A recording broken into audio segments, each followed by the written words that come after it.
Mission accomplie pour les visas du Grand Raid. Au terme d'un périple de 45 000 km, elles ont retrouvé Paris le 21 juin dernier pour une ultime émission en forme de palmarès. On a aussi pris du meilleur entretien puis pour la voiture quoi en fait.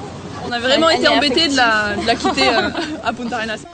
Des souvenirs inoubliables pour les concurrents, des images de rêve pour 15 millions de téléspectateurs des 5 pays francophones qui, tout au long de ces 30 semaines, ont pu, comme les concurrents de l'épreuve, voir associer une fois de plus Citroën à l'aventure et à l'exploit.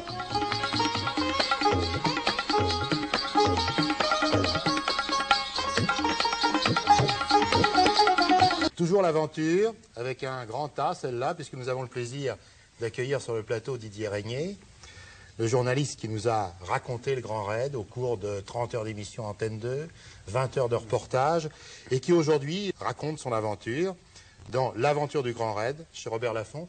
C'est le premier volume d'une série qui va s'appeler L'aventure continue. L'aventure continue, oui. Voilà. Ouais. Alors en fait, on a eu le sentiment que peut-être tout ça était très préparé, très organisé. C'est resté tout de même une aventure? Non, mais bien sûr, une émission de télévision, ça se prépare forcément. Et 3 avant-courriers, pendant 1 an et demi, ont balisé un peu le terrain.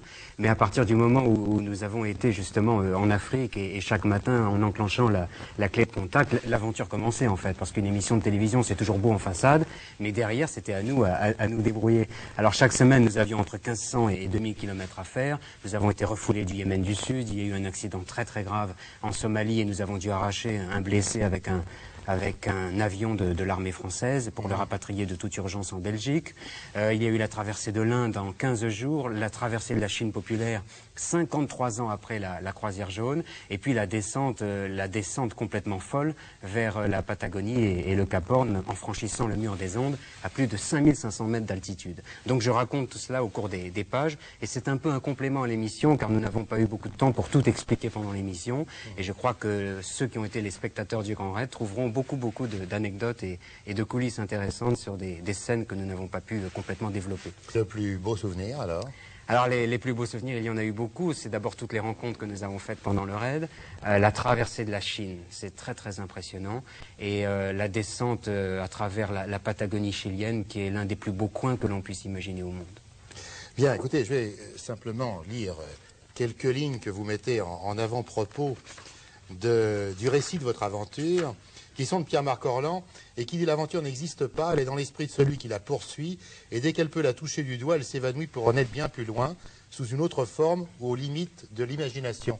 Alors pour vous, les limites, la prochaine aventure, c'est quoi? Oui, moi je trouve que c'est une très belle phrase, parce qu'effectivement, sitôt qu'une aventure est vécue, on pense déjà à la suivante, et une aventure n'est intéressante que quand elle est à vivre. Alors la prochaine, rien n'est signé, rien n'est fait. Mais j'ai un très grand projet du côté de l'Everest et qui serait la première liaison directe à partir de l'Everest à la rentrée. Malheureusement, c'est lent, il faut remuer un peu les administrations et nous espérons pouvoir relever ce défi dans 3 ou 4 mois à peu près. Eh bien, merci. Au revoir. Nous allons terminer avec des images de ce grand raid. Didier Régnier, ce livre, vous allez, je crois, bientôt le signer. Alors, je voudrais dire que je repars faire un tour, un raid francophone à travers la Belgique, le Luxembourg, la Suisse jusqu'au Canada, avec ma voiture du Grand Raid, et que je souhaite donc rencontrer le maximum de spectateurs pour leur parler d'aventure et aussi pour leur raconter un peu les dessous du Grand Raid. Je m'appuierai d'ailleurs sur votre réseau de concessionnaires que j'aurai beaucoup de plaisir à voir, car il y a beaucoup de choses à raconter autour de cette voiture qui nous a quand même baladé à travers 21 pays et avec laquelle nous avons parcouru 45 000 km. Merci, à très bientôt. Merci à vous.